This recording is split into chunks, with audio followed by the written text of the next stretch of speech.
Guy's awake. Good morning. Hey, Jeffrey Pearson, Eco Suture, Manic, Corporation Killer, Steve Collins, Jupiter Judy. All sorts of people here this morning. The Dr. Copperhead, Jonathan Alia. Hey, how you doing, guys? Good morning. Density McCartney. Who sent me a big fat book? Somebody sent me a big fat book. Before we talk about the big book, let's talk about the big bird. That is, there's these giant birds. That's a vulture, if you can't tell. I had to blow that up. That is a vulture, 100%. Like, totally cartoon type vulture. And it is huge. That is the top of the power telephone pole that is at the tip of our driveway in our yard at the street corner. And it is the wingspan, larger, much larger, longer than my hands, my arms outstretched. Just incredible. We were watching a couple of them just fly around, just like giant bombers. And we've been wanting to see what birds are around that are keeping. We see no squirrels. There are no squirrels where we live. No small land creatures. They're all picked up and eaten probably by vulture, giant bird. Huge, really cool. We've been trying to get a picture of it for a long time in the air, wings outstretched, not happening. And finally it's kind of set up there. And beautiful picture. The light, though, unfortunately, we it's all silhouette, so it's the best we could get. Anyway, that's cool. And that was Laurie, took that picture. And good morning, everybody. We've got some, and then before I say good morning to Markus, and I don't want to forget, I told Tammy this morning her seeds were on the way. I finally sent that. I got 3 more pages in on Markus's book, and people keep sending me books. Was this Dan? Who sent me this? You guys aren't even sending them with who sent them anymore. But thank you so much for this book, everybody. Hey, Jupiter, Brad, Soul, Froze, Metal, Sidekick. Oh, thank you very much, Sidekick. I appreciate that. So thanks for the immense courage of your part to keep these things going during and after the election. I appreciate that. I'm struggling myself. We were just talking about that. So this is Infinite Energy Technologies, Tesla Cold Fusion, Anti-Gravity, and the Future of Sustainability. Awesome. Sounds exciting. It's going to be a while. All right. You guys keep sending me books, and I'm basically going to be a library. Come on down, check out a book from the extensive library that I have here. Thanks to you guys, you're building a community library here of awesome books, and I don't read that much. I struggle to get through like 2-3 pages in a setting. So I thank you. Audiobooks might be a better way to go. Markus even suggested that earlier, but I don't even know. If you see it in chat, let me know who sent that, because I don't know. Markus. And good morning, Markus. Sorry, it was so rude of me. How are you doing? Good morning, John. I'm fine, and I see you doing fine as well. Yeah. And as usual, at this point, good morning, America. And unfortunately, I got a bad news because this would be my last show. I will leave because now, as the Burnham German, I will join the WWE and we will see my future in the ring. you really had me going there. You guys, your face, John's face was priceless at this moment because he was completely shocked. I was like, what the fuck? What did I say? It says, look, I'll finish the book, for fuck's sake. Really? Jesus. I mean... Only 3 pages, man. Only 3 pages. Of course, I'll stay. You can do both. I think your wrestling career, we were talking about how to fund ongoing efforts, so I think if you become a wrestling star... I think my wrestling career would last maximum 10 seconds.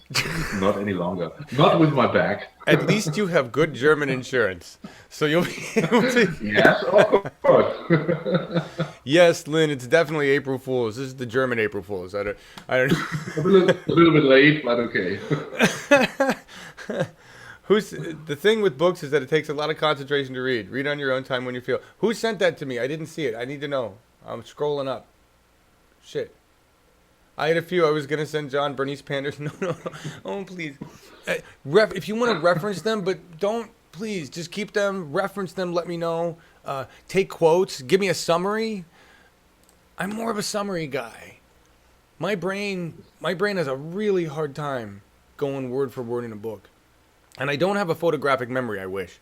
I kind of have like a, oh, I got a loose snapshot of that. Moving on. That's my photographic memory. I kind of etch-a-sketched it. But anyway, check out page 322. Density. So was it density? Okay. I want to read the part about Tesla. That got me started right away. I love Tesla. I want to get more into that. One of the reasons I took physics as part of my interdisciplinary studies in college was because I wanted to understand electricity like Tesla, and I failed. I didn't fail the class, but I really struggled.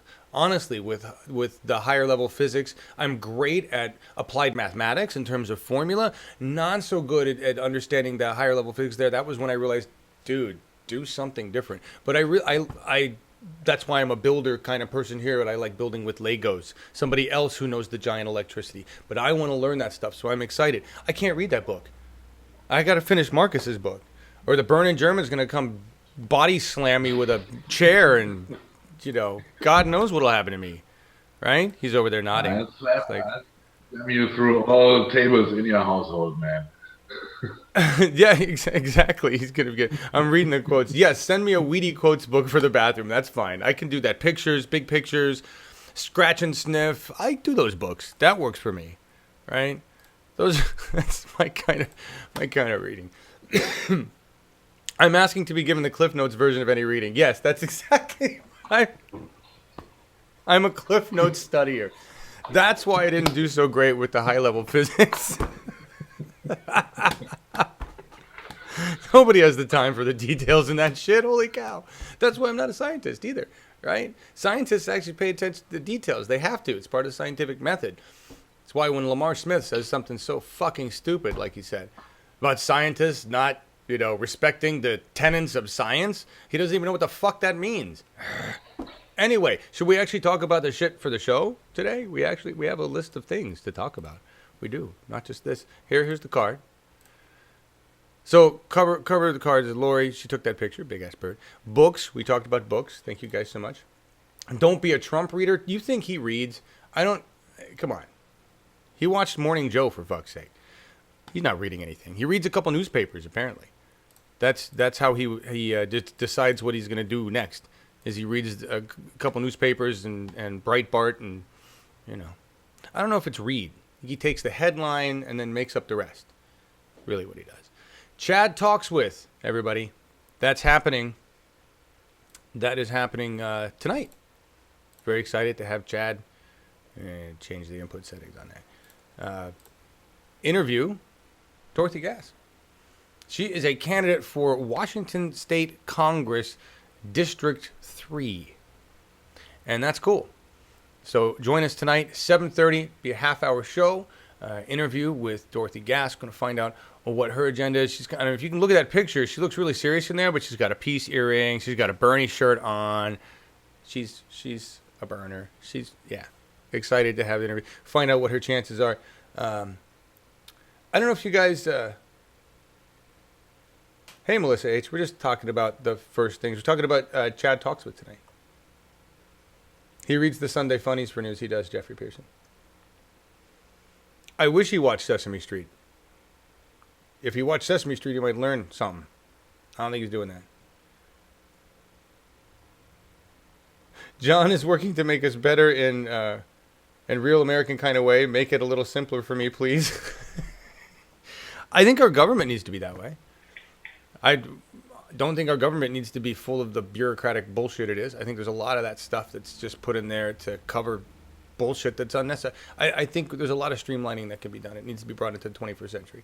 I don't think we have people competent enough to do that right now. Not sitting in power. Not even close. But yeah, I think a simpler, kinder, gentler, more fundamental government should be created based on planet first.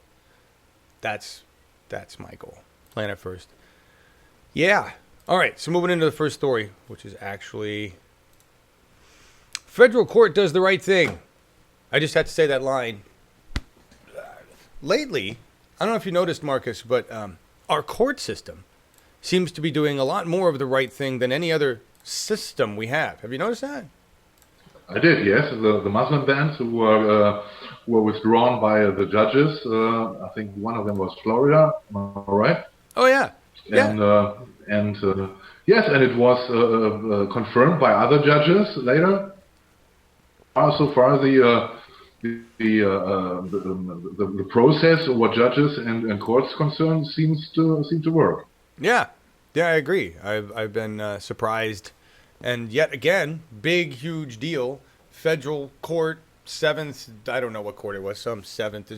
Courts are confusing. Some big group of courts, big courts, just decided that the Civil Rights Act covers sexual preference because part of being a human being, which means it covers LGBTQ and whatever other initials we're adding on these days. It covers everybody because that's part of sexual preference, right? And somehow, some smaller group of the same group of judges, all right, 3 of them had been coerced, corrupted, paid. I don't know how. I don't even know why this would even need to be a fucking thing. It should just be like, that's why it's so difficult to talk. I understand that when I say these things, I'm not praising them. I'm not saying them as, oh, wow, how amazing of our court system to have done this and been so awesome. I'm just aghast that it even needs to be a fucking discussion, right? That's really what Markus is nodding his head like, right, it's because in Germany it would not be a discussion, right? It's not even a fucking discussion in Germany, is it, Markus? Nope, not really. This is the reason this is happening is because there was a provision. So federal civil rights law protects gay employees. Really? You know what? Because they're human fucking beings. Where in their sexual preference did they stop being a human fucking being? Huh? If I decided I wanted to be a robotist and change my genitals to fucking robot parts and go fuck old Apple computers, would that make me, non-human? It's like ridiculous. The things they try to do to unprotect us. So 3 of these judges had originally decided that if you were going to use some other acronym other than M or F, that you were no longer protected under the Civil Rights Act, which is fucking stupid. And then later on, because what happened here is an employee, or somebody who was an employee, was basically a person was denied employment because of their sexual orientation. And it was obvious. And so now 7 judges get together and go, you know what, that's wrong. We shouldn't have. I don't know why we thought the other way. Whoops, bad on us. I don't know why any of them had to put any thought to it in the first place. Probably just money. Probably money. That's my guess. Little worried where John's imagination is going. Look, the whole robot thing, I was trying to think of the most ridiculous thing I could think of. All right? That's it. I was just trying to... There are people who have married their robots. That happens. I've seen these stories, okay? So just back off. I'm not... So we see you really are the technic freak. I am. Don't think for 1 minute that that's not happening or coming or no pun intended. It's going to be, we're going to have, that will be a marriage issue. Because for some reason we're going to hold on to the tenet of marriage in our antiquated bullshit, and then we're going to judge everything in the 21st century against it. I don't know why. It makes no sense why we judge modern humans against archaic bullshit social constructs. Why? Why don't we make new constructs? That's called being progressive. Using your fucking brain. They're doing that over there in Europe, I hear. Over in Germany and other places with, basic income and just kind of rights for all and cops that aren't dicks. All sorts of things. It's amazing. What are you guys saying? Krieger on Archer has a digital girlfriend. See, Phil Britton. By the way, Phil, thank you so much. Thank you so much. So many great comments from you guys, and thank you all for. Phil shares the program. I can't believe anybody listens to it that way. Hi, everybody on 95.5 Pirate Radio in Boulder. Thank you for listening to this. Thank you for sharing and helping and being a part of this. We were talking about that earlier, Markus and I, about my horrible lack of ability to do any kind of self-promotion or ask for money or help or anything like that. I just suck balls. I'm a good volunteer, and I'm a good inventor, builder, creator, and I like being that, and I suck ass at business because I don't give a fuck about making money until I go, fuck, it would be a lot easier to do all these things and expand if I had money. If I had money. Why does money have to be the key? Anyway, that's a problem with a lot of creator peoples who don't, they just, I'm businessly disabled. Moving on. Schumann the Human? What do you, I don't know. What do you, Sewer Snoits from Lower Sheboygan?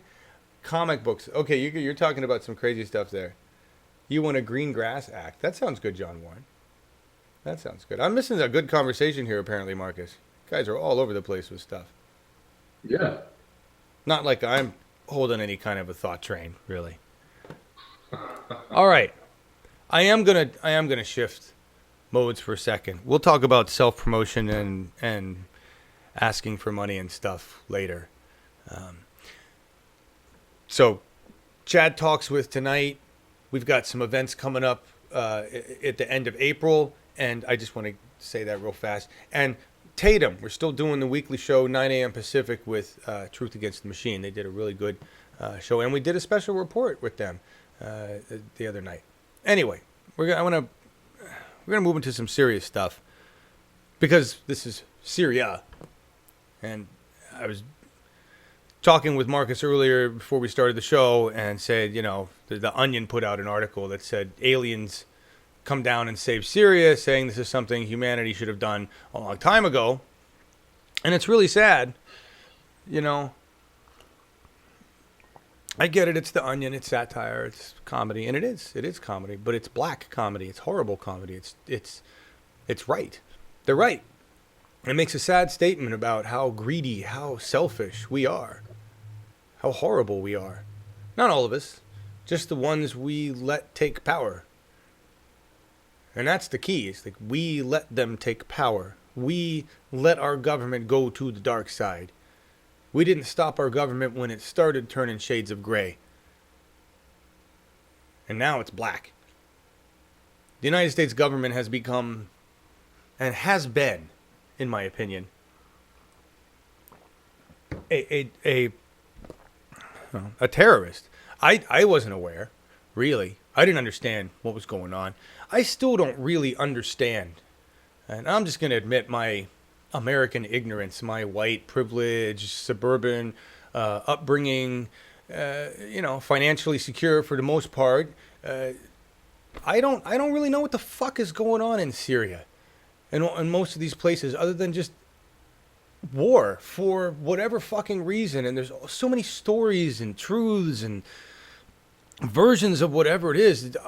When I try to rise above it and just look at what's really the evil going on here, it's just greedy people with no regard for life.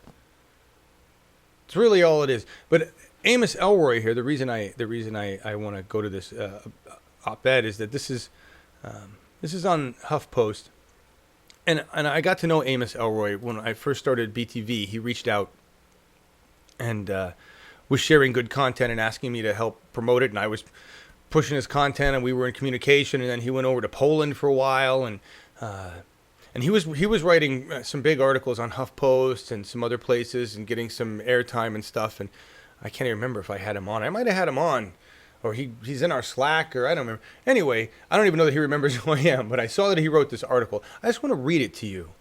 I want to read what Amos has to say about Syria and his take, and then. And I'm not saying this is the truth, right? I'm not saying this is, I don't know. I'm just reading this man's perspective. I think there's a lot in this that I agree with, and We'll ask Markus if he feels the same way. So this is Amos Elroy. It is increasingly clear that under President Trump, U.S. policy is taking a serious turn towards the dark side. It is no accident that Syria has once again blatantly turned to using chemical weapons on its most vulnerable civilian population. Right after Trump's Secretary of State, Rex Tillerson, announced that the future of Syria should be decided by Syria. This is a more subtle way to say, leave this to Assad and his regime. Obviously, this is also how it was read by Assad, who now feels emboldened to continue committing crimes against humanity to restore this power.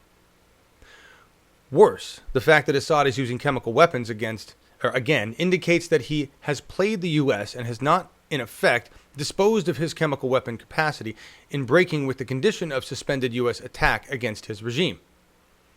Now, I stop there for a moment because when Obama said, get rid of your chemical weapons, and they said, okay, did anybody, believe them? Does any country really believe any other country when they're like, oh, no problem, we'll get rid of those? Yep. That's bullshit. I wouldn't trust any fucking country. Be like, send them here. Send them all here. And even then, how am I supposed to know? That's the whole idea of a country not using its weapons or is BS. They all lie. All of them. Every fucking one of them lies. So I don't even understand that.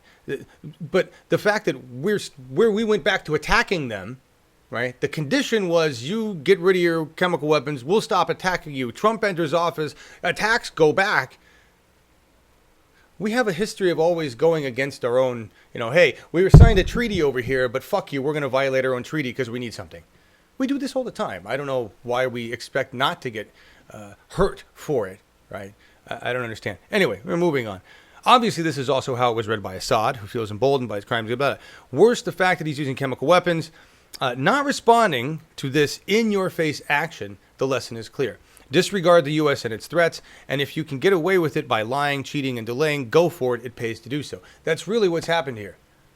All right? Trump doesn't understand foreign policy for shit, and the United States not only looks dumb, but now we look weak. And there's only one place this goes with a person who doesn't understand diplomacy, and that's it's going to escalate. That's what I'm frightened about, is that somehow he's going to do something childish with this and escalate this even further, right? And they all want that. They all want that. But let's continue reading. Clearly, this president is sending loud and clear messages to the world. His embrace of General al-Sisi is undisputed leader of Egypt, despite his despotic conduct, as well as closeness to Turkey's turned despotic regime. Not to mention, public fondness for Putin's dictatorship are quite a departure from U.S. policy. And we know that. He's gone out and said, I like, this guy and this guy and this leadership and over here. And in general, the U.S. policy has been, no, that's icky. He's icky. They're icky. Right? We're fine. The U.S. is clean, beautiful. We don't do anything wrong. But we don't talk to this. And Trump's like, why not? I do business with all these scumbags. Let's talk to them all, right? Well, everybody is focused on internal affairs. How can we not be? With the implosion, Bannon gone from the National Security Council, which means somebody had enough anger and power, right? And I read a Robert Reich this morning on that. It's basically saying it was Kushner and somebody else got pissed off and said he fucked up the healthcare bill enough that they got rid of him on the National Security Council. Whatever. Get that jizz spot out of the White House. Get him out of government. He has no right to be there. What Amos is saying in this is that Trump is returning to realpolitik. This is where I depart a little bit. It says, there was a time that the U.S. did things that we are now regretting, pretending like this is in the past, and which were a stain on our communal consciousness. And now we are repeating the past. I don't think we ever stopped. We just found a way to be more covert about it, to cover it up, to make it look, it's what we've always done. We're evil, we cover it up with democracy, freedom, whatever the fuck we want to call it, all right? We are no longer attempting to be a force for good. I agree with that in truth, that we were doing some good in many places as well as doing evil in many places and covering that up. But, we were doing more good, now we're doing less good overall. And backing humaneness and human rights, we are turning our back on massacred masses, the plight of the persecuted, and the desperation of refugees fleeing for their lives. Yes, we are. All of those things. All right. We've turned our backs on other groups of refugees, other fleeing people. In other words, Amos is saying we're going down a darker road. I think we've been this dark. What's happened is it's no longer covert. It's overt. There's no hiding. It's that transparent government because it has no choice, because he has no idea how to be covert. Right? He's so terrible, and the government's so terrible that that was the slick that the establishment had developed, was their ability to cover up how nasty our government is.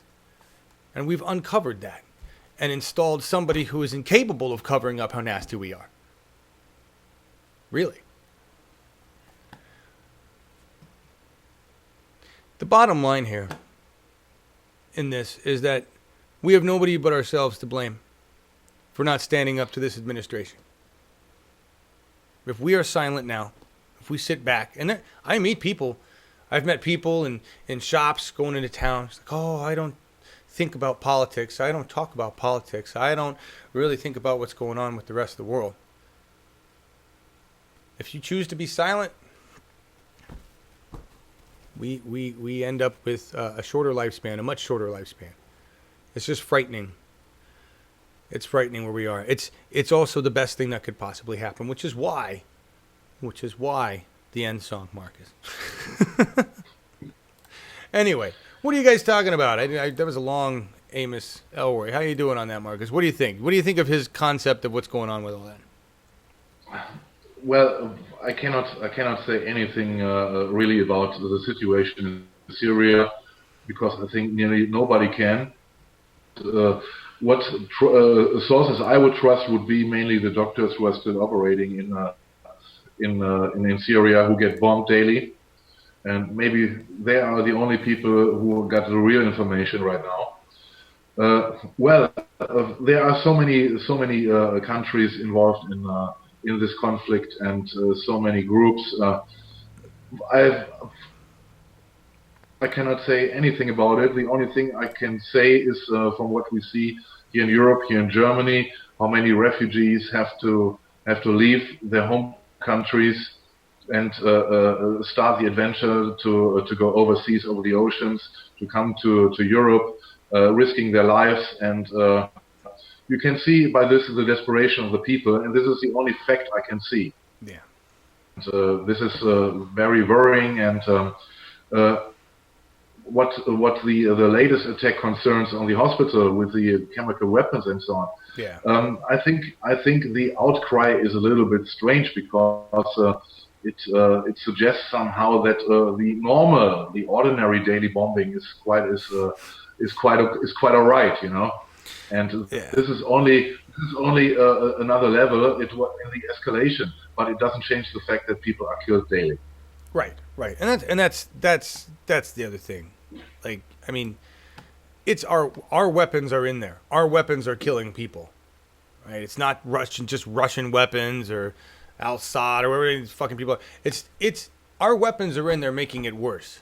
You know, but they're probably all our weapons, honestly. We sell the most weapons.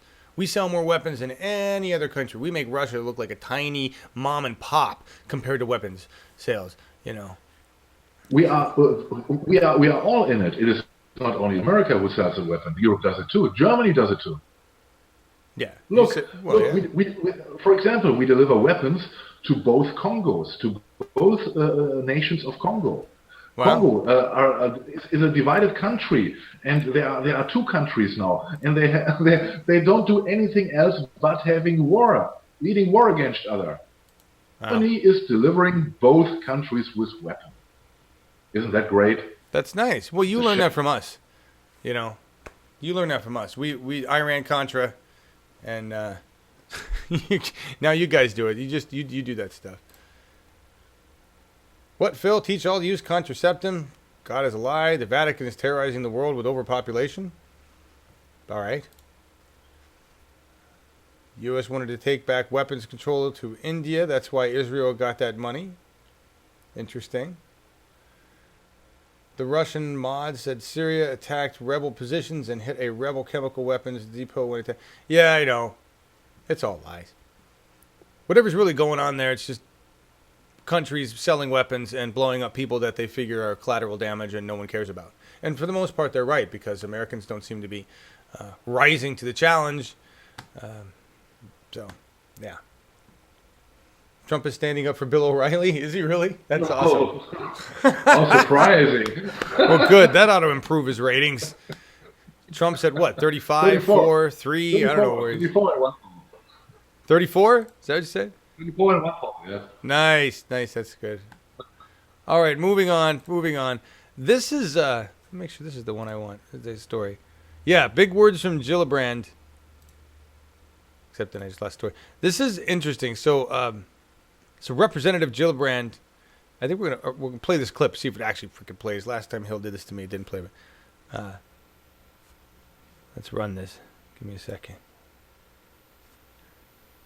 Senator Kirsten Gillibrand believes lawmakers should, quote, go the F home if they are not helping the American people. In an interview with New York Magazine published Tuesday, Gillibrand said that her perspective is similar to that of Senator Susan Collins, which is that lawmakers are in office to, quote, help people. Gillibrand praised the Women's March, which mobilized millions of women across the country, calling it the most inspiring moment of her life.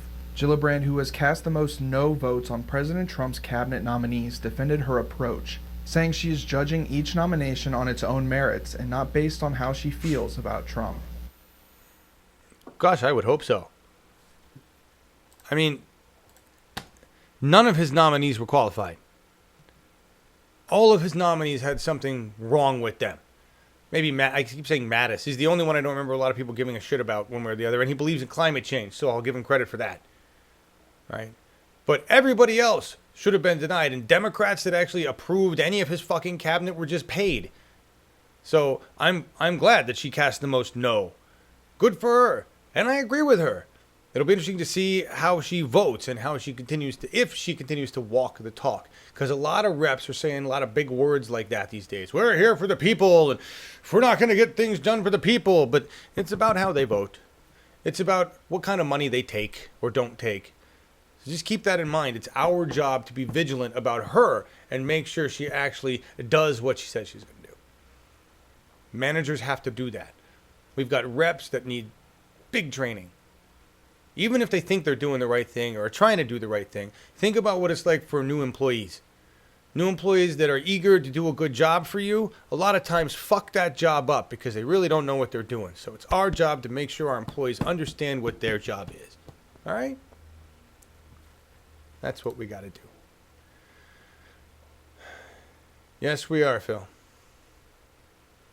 Although Exxon right now is more concerned about the environment than our federal government. I just want to say that. I've been calling for the head of the Exxon CEO, Rex Tillerson, for years. I have been calling for Exxon to be liquidated for years.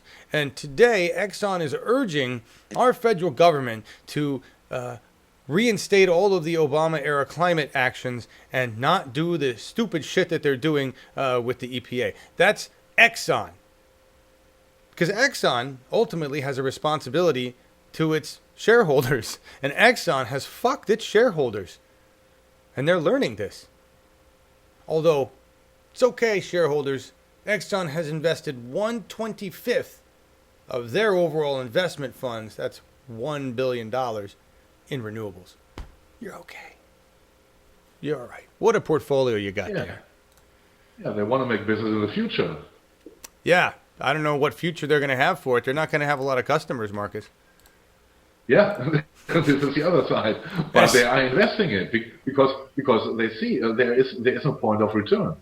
Yeah. Hey, Chad Lupkes. Glad to have you in here. Ah, Chad is there. Hi, Chad. Hey, Jilly Love, Katie. How you guys doing? Yeah, be interesting.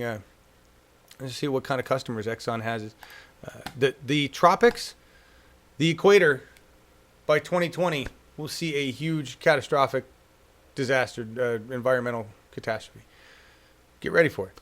It's coming. Exciting times. The best. This is the kind of shit that you get distracted by. It's really a distraction. I just want, if you had any question what rich, greedy fucks really think, this is what they think. Nepotism is kind of a factor of life. Just get the fuck over it. That's the audacity of greed. Replace nepotism with corruption. Yes. No fucking difference. He just... Ugh. He should have been... He's like Voldemort's brother. He could have been... This is an evil villain. Looks like an evil villain. Perfect evil villain. But that message is basically let them eat cake. It's basically, fuck you, peasant shithead. It's so arrogant. It's so fucking... And we let it happen. We let it happen. Not anymore. Not anymore. We're gonna have a planet first government, or we're gonna die. That's our options. We have a planet first government, or we die. It's not even something you have to believe. It's just a fact. It's a fact. Right? Lamar Smith, I don't care if he believes. Don't. Moving on. I thought this was funny. Obamacare's popularity just hit a record high. Too little, too late, Trumpers. Did you just realize what you did? I mean, seriously? They're revamping to try to repeal it again. They're going after it again. So while more and more people are telling their reps, we want to keep this shit. And if you lose it, you lose. Right? That's happening all across the country. More and more and more. More Congress people, more of our tools in the shed are realizing they need to polish themselves up or they're going to be kicked out the shed. That's what's happening. Right? So Obamacare really popular today, despite the fact that it isn't working real well. And it's not working real well. Everybody agrees to that. Do you know why it's not working real well? The people that don't want it to exist. If you could get any member of the GOP to actually give a fuck, quoting Tom Perez, a shit about people, then maybe you could get a real healthcare bill. But you won't find one sitting Republican right now in the United States of fucking America that will put a human being above $1. They don't exist. Every single one of those fucks needs to be fired and replaced with a human being that has a soul and a moral compass. That's our job. If you're a card-carrying Republican voter in one of the states that's about to get screwed, please think about the letter you vote for next time. That's all I'm saying. Think about the letter you vote for. About the only thing you can do for yourselves. Oh, I don't want it, LA Times, but thank you for all your good news. The LA Times, the LA Times is actually putting out good material. And I saw you guys like rag on the HuffPost. I don't like the HuffPost. I don't trust us. I trust Amos Elroy. I know Amos Elroy. And you don't get to lump every writer in the fucking HuffPost cadre into, I don't trust them. All right? You guys need to stop generalizing. Look at the human being, individual, the person. We support candidates who support the issues. We support journalists who do fucking journalist work. Right? We got to look at it that way. We really do. There are no moral morons. Hey, Judy. What are you guys talking about? Fuck Ariana? All right, whatever. Whatever. I'm not going to get into the are they good or bad HuffPost. Businesses are businesses. Even I want to see that they have a soul. Everybody has a soul, and we're all imperfect. So I just want you to think about that. All businesses are is the extension of the group of people that function within it. The soul of the company is up to the people within it. That can start from the bottom too. Put it to you that way. Here's everybody was complaining. This was freaking out a lot of people. This huge race going on.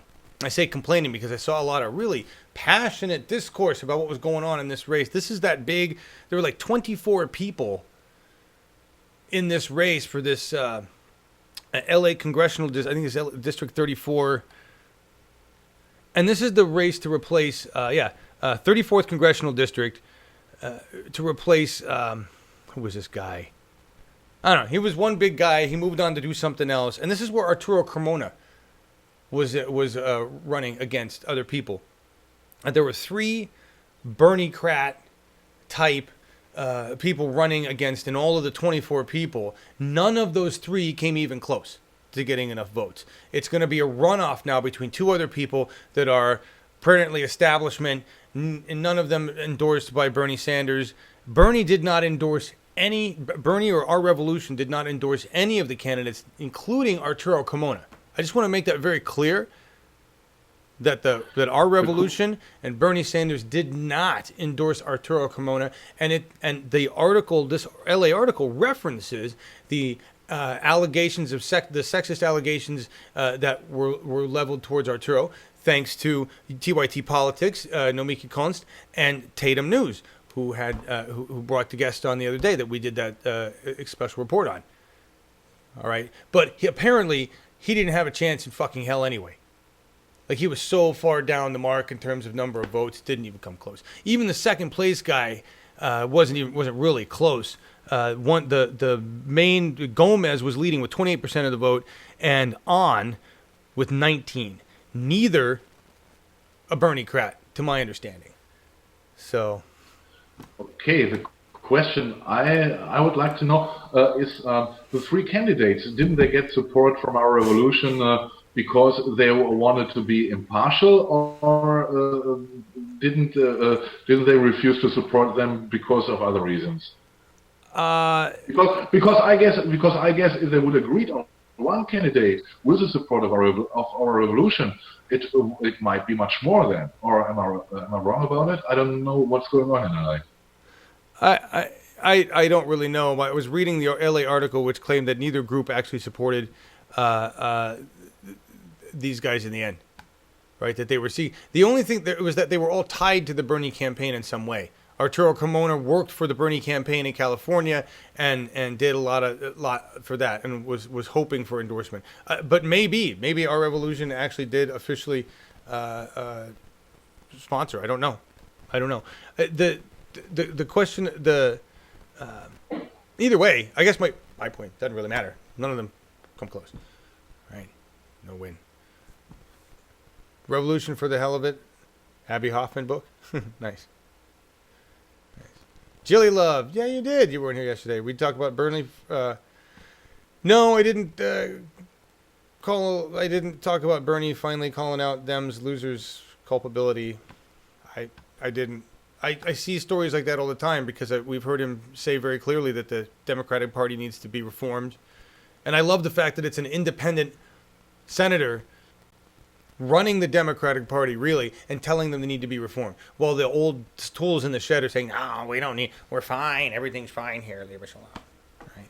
That's what's going on. All right. Moving on in stories.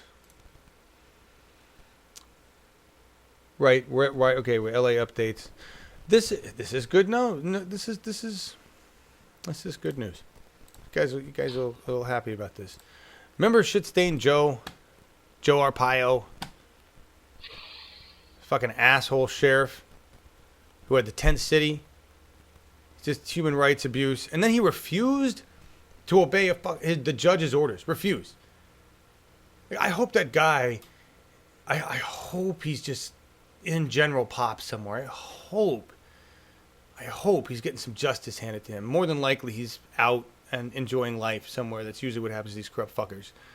But the tent city's going bye-bye. We've got the new sheriff said he was taking it down. We're going to play a video. I thought that's good news. That's not the one. Here we go. We're going to watch this. Pull this up. What? What are you laughing at? I like the reason why it was closed, because it was just too expensive, because they got sued over and over for this, and they had to pay so much for the lawyers and for all this court stuff going on. Yeah, it's the pink underwear thing as well. Yeah, it was just assholes, just fucking white privileged assholes. Yep. After the methodical review, sorry, everybody. I am shutting down Tent City. This facility is not a crime deterrent. It is not cost efficient, and it is not tough on criminals. That may have been the intent when it was first opened and there was a need. But this facility became more of a circus atmosphere for the general public. Starting today, that circus ends and these tents come down. We're going to give the criminals what they don't want, which is detention inside jails in isolated areas that are more safe for our detention officers. And we're going to give the taxpayers what they do want, which is an organization that runs efficiently. That's the wrong word. I'm not looking for efficient. I'm looking for humane. You know, honestly, I don't expect you to run efficient. You're part of the government. Right now, the government doesn't run efficiently. Money just disappears behind greedy people's hands. That doesn't that doesn't sound any better to me, honestly, because putting people in isolation or in isolated areas is what fucks them up. That fucks them up. That's not really going to help them, this punitive system. But whatever, at least we're not going to bake them in the sun in tents and, you know, just, I want to say that's better, but I guess it is. Guess it is. This is good. This is like, as I was telling Markus, like, lawyers and judges and courts seem to be making more progress in the progressive realm, which I never thought I'd say, ever, with our fucking court system functioning like the fucking Middle Ages, right? But here's yet another. Thank God for that, you know, constitutionality. Federal judge shuts down Indiana abortion ultrasound mandate. The law creates significant burdens on women and is likely unconstitutional. No, yes, it is. Fuck you, Mike Pence. Fuck you, Mike Pence. If there was ever a head I just could crack in half with a baseball bat, Mike Pence. It looks like a perfect baseball anyway. It's just this white, round, empty globe, right? Just the fact that men think they can even make these decisions is so embarrassing and enraging as a guy who basically wants to tell all women, I wish we could make men have vasectomies at birth, right?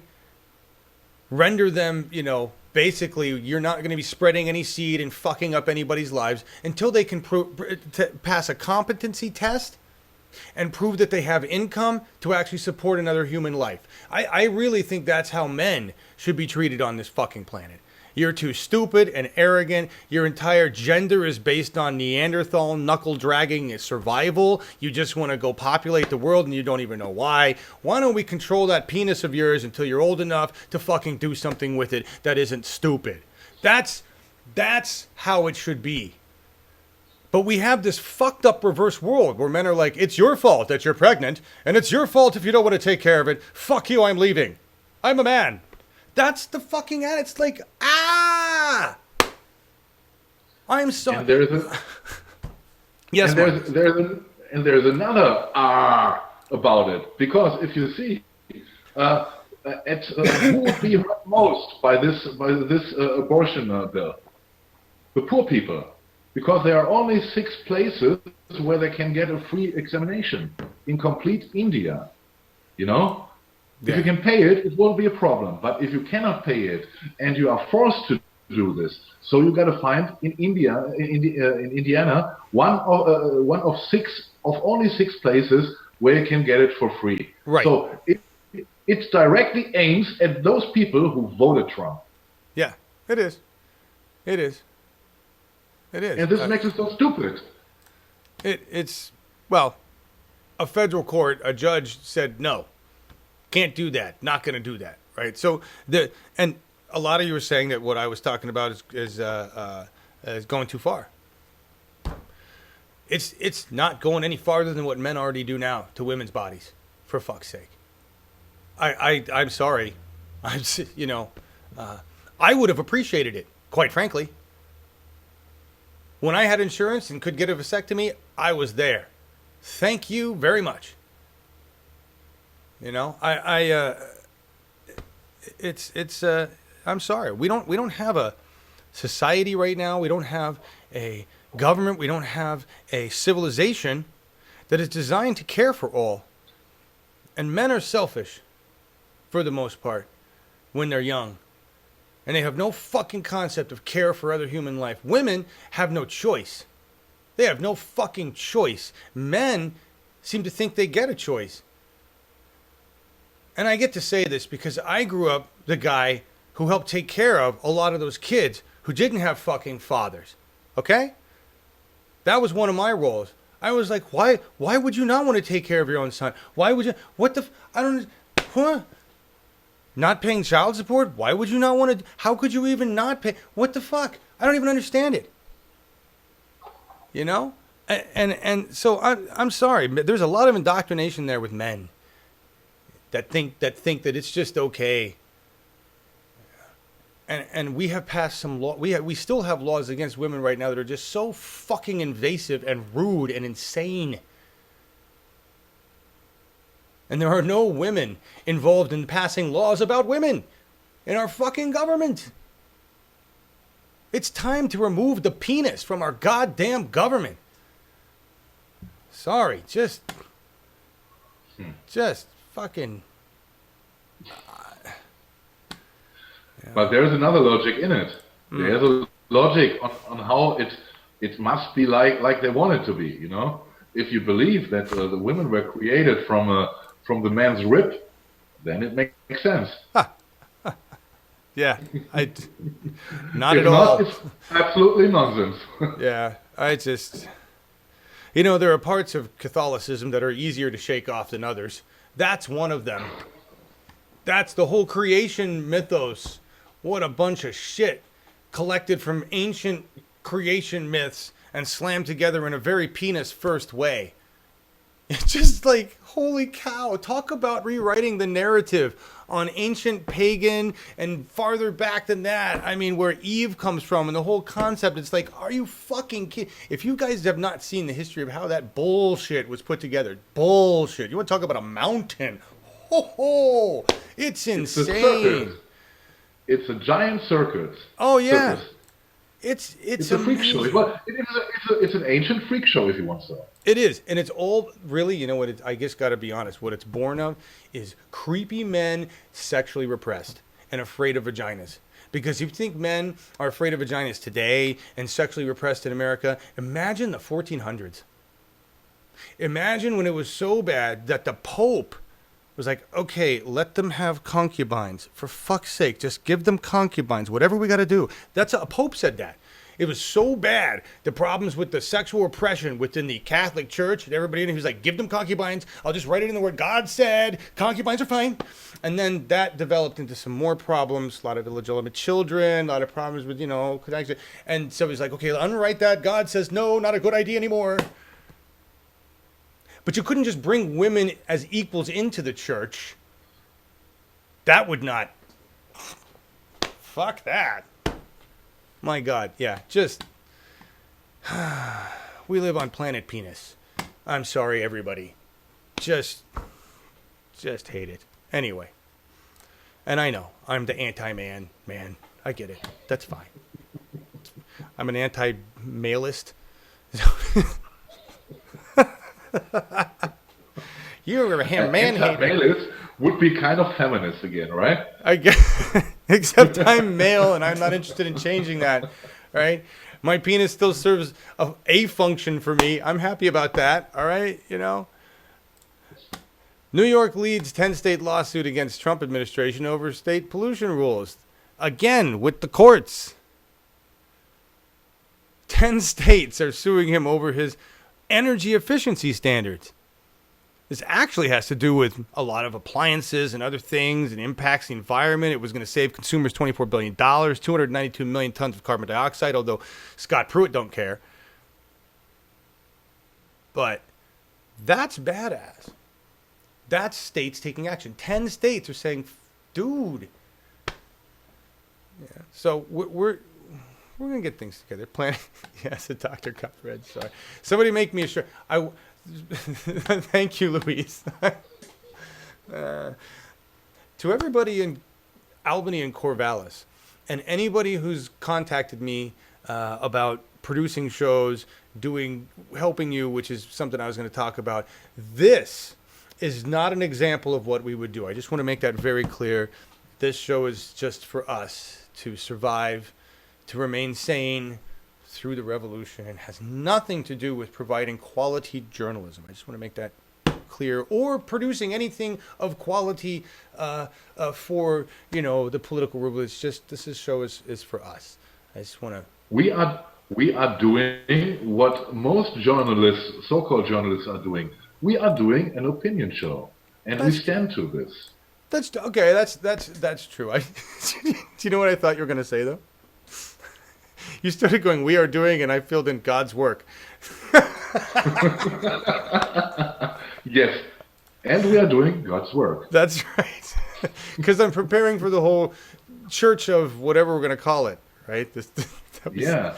And the reason I want to create the church, I'm still, Elijah is helping me with church stuff. The reason I want to file for churchdom, or whatever the hell you call it, is because it's easy. I can be a nonprofit, and the reason I want to do that is because then I could actually offer sanctuary on some piece of property.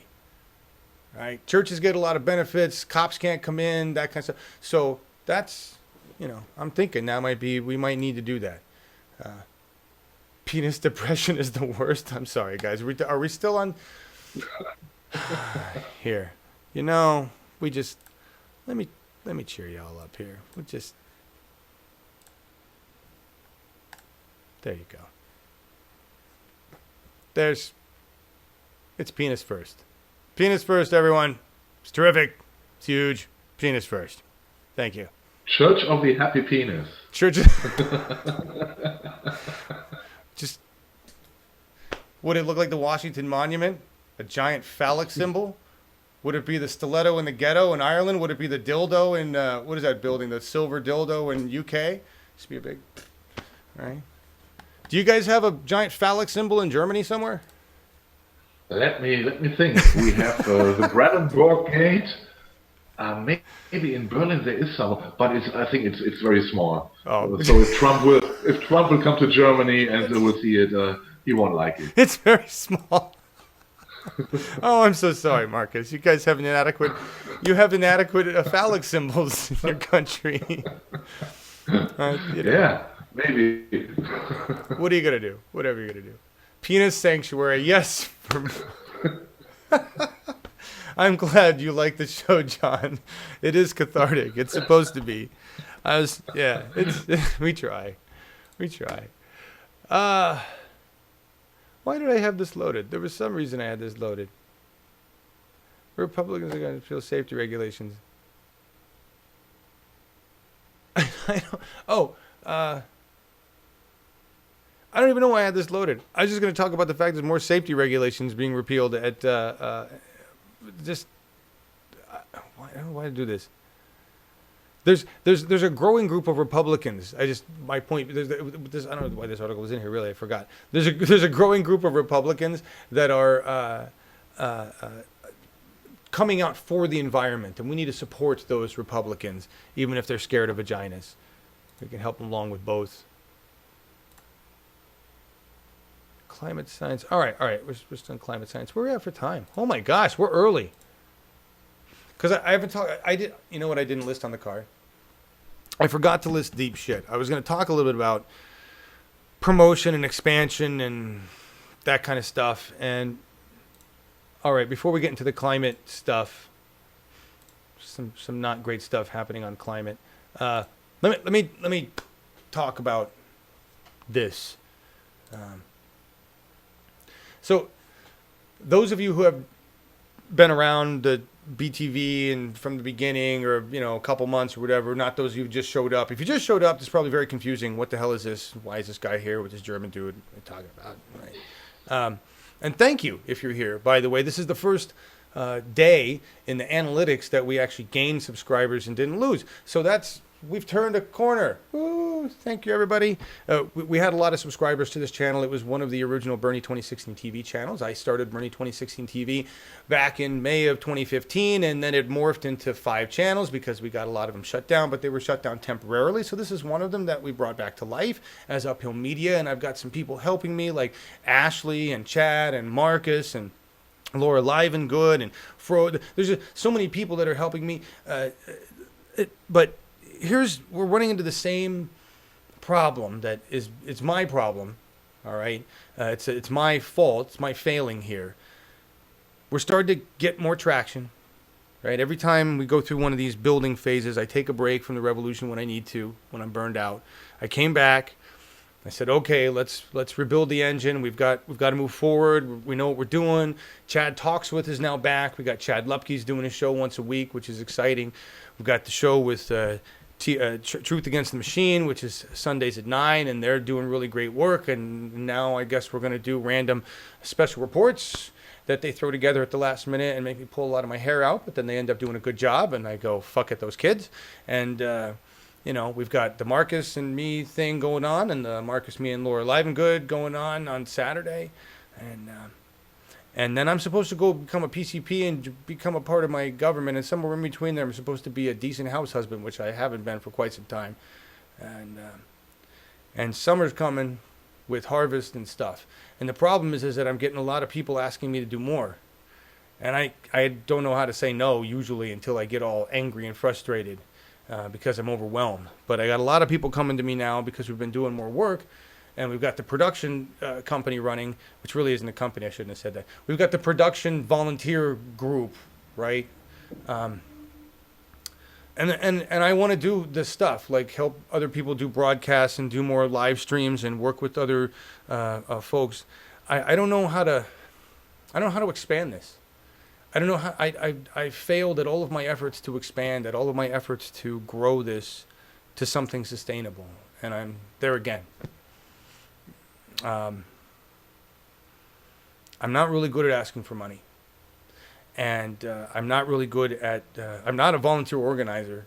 I don't want to be, and I don't have one really. And so there's a bunch of volunteers that come into the group, and then they get lost, and then they disappear, and there's nobody really organizing the people in there, really doing what needs to be done. I don't have a nonprofit, so I can't really do things in that sense. I guess where I'm going with this is, and I guess this is just like I told Markus, this is how bad I am in terms of business and like realness and reaching out. Here's my plea. I don't know how to be all the things that I need to be to expand this. I don't know how to raise funds to either pay for a person to be here and do the work so that I can coordinate what we're doing, which was my original goal a long time ago. I'm just kind of stuck. So I want to do more. And this is my, if anything, if there's anything of you guys in the audience, take this clip, send it out to whoever you know, and just say, here's, somebody who's been doing this for a while, and I love to volunteer and help out as many people as I can, and I want to, if it's showing you how the system works, helping you build your own system, teaching you how to do it, producing content for you, somehow, I'm reaching a bottleneck of time, and I need to be able to grow this and expand it to keep going. That's going to require money, it seems, or people who can dedicate the time to do the roles that need to be done. And I don't know those people, and I don't have that money. And so if you guys can reach out, I'm looking for an angel. I'm looking for, I don't know, people. I don't know what I'm looking for because I do this cycle over and over again. And so we're just back there. We're back at the same cycle, guys. So help share stuff and let everybody know. What we do here is good work. We've got a system that does some things that other systems don't do. It's not expensive. I can build new versions of it. I can help other groups, I think maybe I'd be better off in that capacity than just trying to produce and engineer all these individual shows weekly. So that's where I'm at, right? Yeah, and I would like to add, John and I talked before the show about the situation, and I told him that he is loading much too much on his shoulders. He cannot do this all alone, and he says he already admits that he is not that great businessman, and he's shying away from asking people for money. And he indeed is looking for someone who says, "Okay, this is my show. I love this show," and who has the money and who is willing to invest some bucks in this program in John, that John gets a little bit more free time. If you see, I watched it now for a couple of weeks when John told me that he got up early in the morning at 4 o'clock or so, when he could not sleep anymore, and the first thing he did was checking the news and thinking about what he can do for the shows. And he told you that he will participate in politics in Oregon, in Albany, where he lives. And look how time consuming this all is. And I would like to support him, go on to support him somehow, but be there with him in Oregon right now. And I would like that he could show me all the stuff which has to be done, and I would learn and support him in person. But I can. So we are really desperately looking for someone to help us and to get the production improved, and to get someone on board who can take over jobs for this program. Thank you, Markus. That's very direct. Thank you.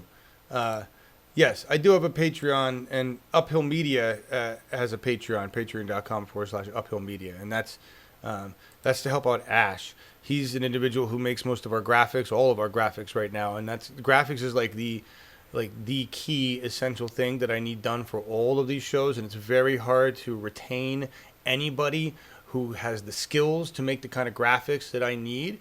And so I will hold on to a graphics person and send them money like they are oxygen, because they are for a media network, right? Especially because my graphics, my graphics abilities, everybody. You've seen my graphics abilities. What I would really ask you guys, because you guys, listen, and thank you, Julie Love, I see that, I appreciate that. You guys are here. The people that are part of the show, you guys are here all the time, and I know that you donate. I'm really trying to reach out to other people. It's you guys. You have also given a lot and been here a lot and done a lot. So it's like hi, I'm a stone trying to get blood from some other stones. It's just that's how it feels. And John, you are our anchor man. You're Ron Burgundy, eh? Do you even know that anchor man? Who I'm talking about there, Ron Burgundy? You don't know, do you? I don't know, no. Oh, Anchorman, Ron Burgundy, Will Ferrell. Is it Will Ferrell? No, who was it? I can't remember. Jesus, it's been a long time. Anyway. The stock post, that I don't know anything about Bitcoin. I don't know shit about Bitcoin. Every time I keep looking into it, I start reading and I'm like, it's like a book. I can't even find the gist. If somebody wants to help me with those things, that's the kind of stuff I can't do, like I would need to learn a whole new platform. We used to have a lot more people involved in the volunteer group too that had free time, that were able to do a lot of this stuff. Well, thank you guys. That's done. I'm done. I just wanted to get that out, that I'm kind of in a bit of a predicament, because I really want to expand, and I got a lot of people asking me to help them do expanding and stuff, and I want to do it. I really want to do it. I just got to figure out, I think what I have to do, what I'm planning on doing is not, I'm just like, hey, give me a bunch of money. I think what I'm going to do is save up some money, figure out how many hours a week I could bring in somebody at $15 an hour, and then actually try to find somebody locally that would come here and do that on a regular basis. But I'm not even sure what I would have them do, just like get them trained, there's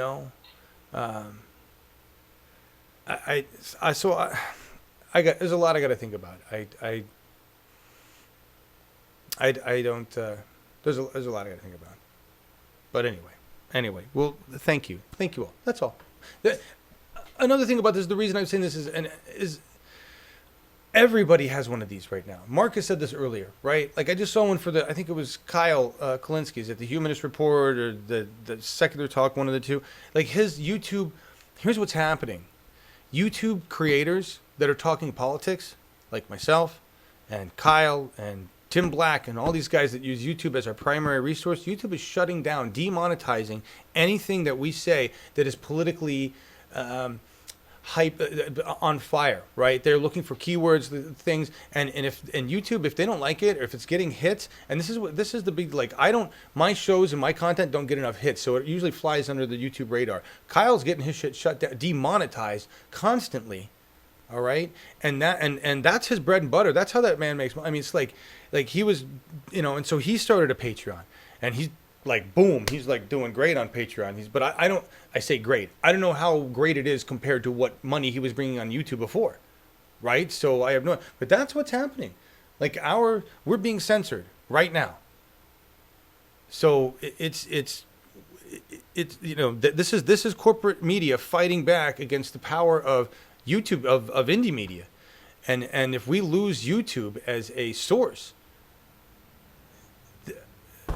we got to change the ball game. That's going to require funds. That's going to require partnering with other people that have the kind of money to support real independent media, or joining forces with existing independent media, which is why I've been trying to reach out to TYT and other places, date them, and I'll say this as one last thing. In the end, if it's better for me to stop doing what I'm doing and just go help somebody else do that shit, then I will do that. It's not like I want to preserve this for my fucking ego. All right. I just believe in the method we use here and that it's helpful. That's all. But if somebody was like, look, just come here and work over here and shut the fuck up, I'd be like, all right, whatever's better for the revolution. Right? That's it. All right. Kyle from Secular Talk, thank you. I get those two mixed up all the time. It's really bad. Corporation John, monetize a short video pointing to John Sawyer's story. Will get millions of hits. You're welcome. John Sawyer's story. Don't know who that is. To look that up. Anyway, done talking about that. Moving on into some climate stuff that's kind of scary. Scary stuff. For a long time, we've been talking about fracking. We've been talking about how fracking is bad, and we've been talking about what kind of earthquakes fracking causes and the fact that it causes earthquakes. And for a long time, there has been argument with the oil and gas industry. First, there was argument that fracking was even unsafe. Of course, it's not. And then there was argument that fracking even caused earthquakes. And after long deliberation, the EPA finally said, yeah, it does. But they said it only causes earthquakes for the wells storing the fracking wastewater, which is this nasty-ass, horrific, toxic substance that they push below our water table, through it, right? So it goes through our water tables and down to 8,000 feet where it's supposedly fine. That's where earthquakes are being caused. All right. Disrupting our water table, toxic waste. Of course, they say it doesn't go anywhere, whatever. This is Wayne National Forest. Earthquake hits Wayne National Forest. ODNR suspends activity at nearby fracking sites. This is Woodsville, Ohio. Over the weekend, a 3.0 magnitude earthquake struck the Wayne National Forest in southeastern Ohio. The earthquake occurred shortly before 8 a.m. on Sunday, April 2nd. The epicenter was in Sycamore Valley area in northern Bethel Township, Monroe County. Details are still emerging about the event. This earthquake is a clear example of the dangers involved with fracking, said Melanie Houston, director of oil and gas for Ohio Environmental Council. Instead of charging ahead with leasing in the Wayne National Forest, the fact that we're leasing land to be fracked in the Wayne National Forest is frightening.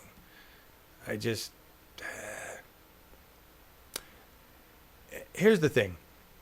What they discovered.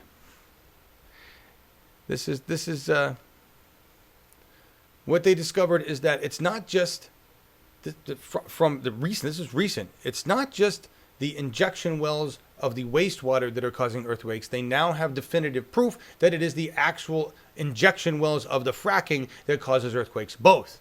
There are 5 fucking sites around Wayne National Forest. Who thought? They're within 5 miles of the fucking forest. Who thought that was a good idea? Certainly nobody who puts the environment first. I just, that's as stupid as putting a cyanide trap for a wolf 300 yards from a human being's home with children. We have such disregard for life. Anyway, if you live in Ohio, near Wayne National Forest, sucks for you. Be careful what you drink. Earthquakes ahead. They'd take the gold out of Yosemite if they could. Yes, they would, Ecosutra. National lands are definitely our lands. Somehow our government has decided that our public national lands are just another resource for them to rape. It's no longer about preserving nature, preserving land for the public or in the public interest or anything like that, like other normal nations do. Costa Rica, without a military, with corrupt cops that are nice, right? Where you can bribe a cop for $25, it's okay. They're setting aside 45 to 55% of their land for the public. When you retire in Costa Rica, you can spend your weekends at a tiny home on the coast that the nation of Costa Rica has built for all of its retired people. I can go there as an immigrant, not an expat, a fucking immigrant from America, and I can pay $8 a month to have pension and to have fucking health insurance. This is Costa Rica. The only problem is that Costa Rica is part of the equator belt, and they're going to be fucked in about 3 years. If only I lived somewhere else. Germany. Go to Germany. Anyway, I'm saving up. I don't know that I'm going to get out of the country. I'm going to, with the way the TSA and everything's now, I'll get to the thing, I'll hold up my passport, and they'll be like, "You're John Ellis. 45 has sent some messages about detaining your ass," you know, because he cares. He cares that I tell him to fuck off every morning, right, Marcus? Right, yeah. I love it that people are like, you know, some people are like, "Watch yourself, John. You get in trouble." Like, you think I'm the only person on Twitter telling him to go fuck himself? There's got to be like a trend line on that. That's you know, you can. There's a coalition with the downward spiral of his approval rating. You know? Yeah, exactly. One's this way, one's this way. Oh my gosh. What are you guys talking about? Denmark? Ed, is that your escape country? What's your escape country? Next up on People Magazine Live, what's your escape country when the United States collapses? That's for privileged white folk who can afford to get out of the country in time. All right. We can get used to hot weather year-round. Did you hear the Coldplay? I just heard this on Slacker this morning. The Coldplay did a song in Singapore, made up a song on the spot live for Singapore, and it was cute, but part of it's like Singapore, where it's hot as fuck. It's like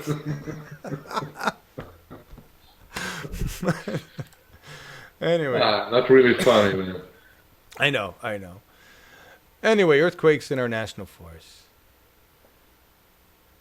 Wow, we're like good. We're good on timing. We're moving to this. All right, I just got some just like these are just some feel good stories, really. Well, yeah, they're two feel good stories. Let's get into this. But I didn't really talk to you guys a lot. You guys have any? Like, I never ask this anymore. Thank you for your patronage already. By the way, those you patron donate and all that stuff. Thank you very much. And the books and the gifts and everything. I have it all here. Thank you so much. I know what I was going to tell you. See, here. So I found out the other day I was a collector. That's what I've been turned. I'm a cannabis collector, strain collector. Which I love that. It's like, Aaron, move this forward. It's so much more interesting than collecting stamps, right? This strain is ocean grown. It's a Kush variety. And it is it's known for its ability to crush stress under a very intense euphoric high, which is why I grabbed it. It's a hybrid. But I just want you guys to know that I am building a library of strains and that I will be creating seeds to send to all of you, because to me, if there's one thing I can do for all of humanity, it would be to help them get high to deal with the stress of what we're trying to do here and save our ass. So that's Cool. part of my goal. So maybe we should be reaching out in terms of funding to like High Times Mag and other like. Maybe we should be going the other way in terms of funding that way. But Sowing the seeds of love. yes, sowing the seeds of love. Definitely the seeds of love. Absolutely. Anyway, all right. Yeah, you got little sprouts. Density, they're growing. Wonderful, wonderful. I'm glad. Let me know, you guys, how you doing with your seeds. And yes, Johnny. Yeah, send photos. What? What, Marcus? Send photos. Yes, please. All right.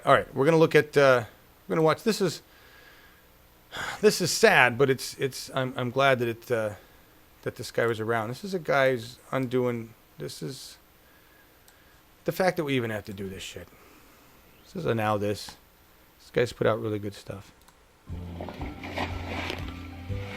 This guy's saving life for podcasters. He jumped into the water to pick up trash, but found that it was really a sea turtle wrapped up in a balloon.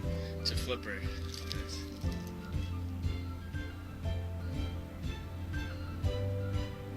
There's over 5 trillion pieces of plastic in the ocean right now. 5 trillion. Trillion.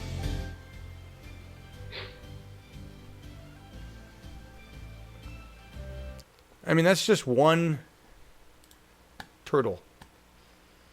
We showed that video the other day of the microfiber going inside the little single-celled, whatever the hell it was, worm. I was thinking about this exactly in this moment when you mentioned the garbage in the seas. Yeah. I mean, you want to think about our legacy. Our legacy is plastic. Oil and plastic. I mean, the plastic is the derivative of oil. It's horrifying. We have introduced plastics into our environment at the base level. Who knows what the fuck that's going to do to us, do to life on this planet. What a horrible. Could you imagine if we found another planet that way? Just like, oh my God, this planet is so beautiful, but it turns out there's this trace element of some other species shit, garbage, waste, that's rendered all of these things, whatever. I mean, it's just, we're horrible. We have to put planet first. This is our fish bowl. Why do we shit in our fish bowl? I don't understand. Plankton, thank you. It was a plankton, that's what it was. Mitch McConnell's relative, yes, Metal. Even Mitch McConnell's relatives need to be saved. The turtles. Nestle. Just want to make a comment on Nestle. Markus was talking about this earlier. Hey, people in California, I don't know who it is that's corrupt that is doing this with Nestle, but I guess they're sucking water out of another park for free. This is Palm Springs. They're not even paying a fee. They're not even paying a fee. No, that's wrong. That's wrong. Even when they pay a fee, it's like $200 a year. That's what they're paying Detroit, Michigan. You know how much? They have a permission fee, and it is the giant sum of $624. Yeah, it's in here. I'm sorry, I didn't read that. That's it. I'm sorry. So they paid a fee. Whoever negotiated that deal, I'm guessing whatever money they made isn't part of that fee, right? And I bet you they make more money than the fee. You won. If anything, the citizens should be making money. I don't understand this, how our government or our official reps can take this money, we don't see it, never benefits us. But secondly, really, California, you just got out a drought and you're selling your water, giving away your water. Why can't citizens build their own fucking pipeline? You can just go there, drop a hose, turn on a pump, start pumping it into our new... We should crowdfund an aquifer, buy up some acres, and just start doing what Nestle's doing. Apparently, we don't need to pay for it. We own it anyway. We should crowdfund public aquifers. Just start taking the fucking water. Suck it dry. Take it away from Nestle. Why not? It's something we're going to need to do. And it would be so important to stop it for quite a while, because the groundwater is a very hard influence already by this. Absolutely. They are not taking it. They are taking too much water. Yeah, it's they shouldn't even be taking it. The whole concept of putting water in plastic bottles is absolutely idiotic and needs to be stopped. There are countries around the world that are trying to do this. There are corporations, businesses that just use a reusable fucking cup or a reusable bottle with a lid. But the toss away plastics industry is indicative of the waste that humans are, the idiots that we are. Because we're still just throwing all this stuff in our fish bowl. It's not like we have a separate garbage can. We don't. We sleep where we shit. We eat where we shit. We shit where we shit. It's just, we're the dumbest fucking creature. Every other creature on this planet doesn't do that, really. We're so stupid. And we are made of 95% of water, the human body, and we have nothing better to do to destroy the element we are coming from. Yes. 73, but all right, we can go with 95 if you think. Okay, 73? 73. Maybe Ugly bags of mostly water. I learned that number from a Star Trek episode, actually. All right, then. I won't doubt this. It's a brilliant episode. It's Next Generation and Picard. They come across a different entity, and it's an entity that lives in a layer of water, a very thin layer of water between rock substrates on a planet, and they're drilling down into the substrate, and this entity is doing something geologically. They're causing earthquakes because they're like, stop it, fuckers. It's a crystal entity, and finally the Enterprise shows up because they're like, we don't know what's going on here. We're trying to drill holes in the ground. The ground's getting mad. And they're like, it's life. Data's like, and so they come up with a way to talk to the form. And when the words first come out, the thing goes, you are ugly bags of mostly water. You're dickheads. Please stop fucking with us. That's obviously, it was Star Trek Generation. They were very nice about it. But eventually Picard, because, Picard is a leader with a brain, and that's why it's not reality. He goes, obviously we have to think of life first, and we can't drill here, so let's move on. Only in the Federation does this happen. We make shows about the way we want to live. Why don't we live the way we want to live? Yeah, Star Trek is a promise to the future of mankind. And I hope that we will see this future and not another one. Agreed. I just I miss my Star Trek. All right, we're gonna run a feel good story here. This is a feel good story, and then we're gonna get out of here with my my childhood story of why these are the best of times. Because I'm trying to end on a positive note today. God damn it! All right, so Here we go. I actually thought this was a cool story. This is a drag queen who was presently surprised with how his hometown police handled his fabulous appearance. He was on his way to, if I understand right, a RuPaul something, some kind of thing in his hometown. This is you guys. I'm always talking about where are the good cops. Here's some. All right, here's some. Police pulled this guy over while he was harassed. Could be like made out as. Oh, come on! Don't do that. Here, start over. Really? Come on, Facebooks. I was worried that I could be like harassed. I could be like made out as like a joke to the police officers.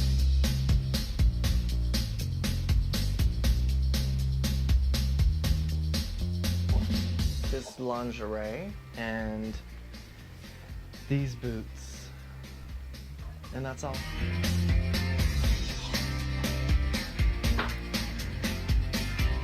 I think anyone in my situation might have been a little nervous, you know? They completely understood, and then, shockingly enough, took the time to, like, come to the car, 2 different officers, and talk to me about it, and tell me that, like, they're very progressive, very accepting.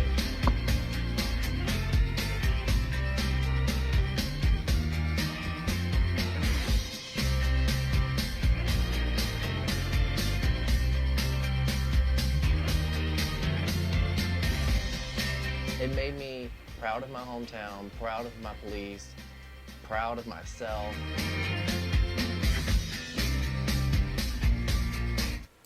So that's cool. I thought that was cool. Yeah. For those of you listening to the podcast, they were showing some scenes. Basically, the drag queen dressed up and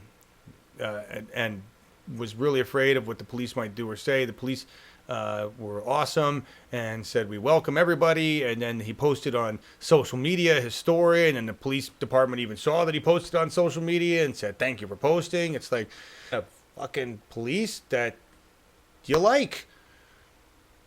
So there's more.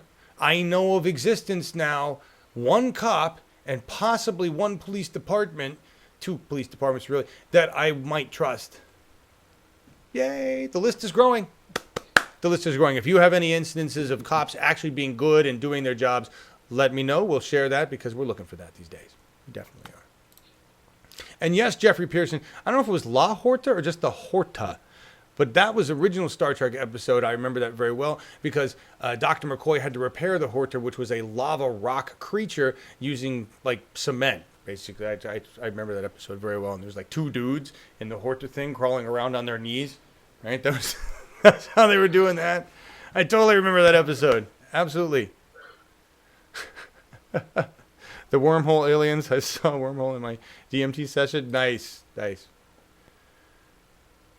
you guys. Next Generation was your favorite Star Trek, Louise? Got the tattoo right here. Yes. Me too. And I was a big Deep Space Nine fan, even though many people were not. But we're going to move on. We're going to move on to why these are the best of times. The end song today is Styx, the best of times. I'm hoping that it's pretty amusing because the lead singer for Styx in this at the time, this was not the best of times for fashion in rock and roll. I'm just gonna say that. He looks like he should be serving pizza or maybe a party magician for children. I don't know. I'm sure at the time it was like fab or whatever the word was to say it was dope, you know. But let me tell you this. Marcus was describing punk style back then, right? Said it wasn't that good either, right, Marcus? Yeah, I was talking about the Stranglers in the mid '70s when they came up, and if I look at the keyboard of the band, and he was into totally hippie, and he was not considered to be a punk rocker at this time, you know. Yeah. It's so 70s fashion. And yeah, I see there's a little buffering going on, and I'm sorry about that, guys. Here, the song is "Best of Times" by Styx. Why? Obviously, it's not, for a lot of reasons, the best of times for many human beings around the world that are suffering from famine or chemical assault or many of the other horrible things that people are doing to other people around the world. I get that. All right. Overall, for humanity, when we take a jump up, right, we got to look at, are these the best or the worst of times? Maybe both. I don't know. Maybe we're at that bottom out, rise up part. I really think that's what's happened. We've hit our bottom. We're on our 10, 11 years old. I had a friend named David Fall, and he had older brothers, and the older brothers were definitely from the 70s era of rock and roll, teenagers in the 70s. And they had, I remember one of the older brothers had a stereo, his own stereo, and he had albums, and we used to go there when he was gone, sneak into his room and check out his albums. And the first 2 albums that I really remember listening to were Led Zeppelin Physical Graffiti, which we actually were more fascinated by the actual album cover with all the windows that open than anything else, and Styx, Paradise Theater. And I thought the song Best of Times was just, I'd never heard anything that just like, boom, these are the best of times. I was like, yes, Yes, they are. I don't know why. I'm 10. These are great times. I got no cares. I got no concerns. I don't know what's going on in the world right now. All I know is that I got a stereo. I got a cool album. I got friends. He's got a trampoline. Things are good. You know, they were the best of times. I was wholly unaware of tragedy. I was unaware of warmongering, unaware of regime change, unaware of the fossil fuel industry, unaware of climate change. I was unaware of all of that stuff.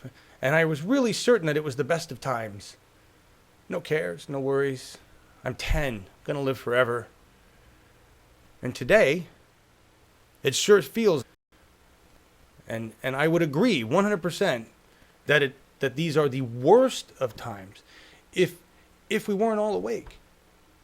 If I were still asleep, and I didn't recognize the power in my hands, I didn't recognize what we were doing as a globe right now, if I didn't recognize a global transformation being born out of humanity that is so desperate, so ready for something new, then yes, I would think these are the worst of times. But really, for millennia, humanity has suffered under the same revolving bullshit.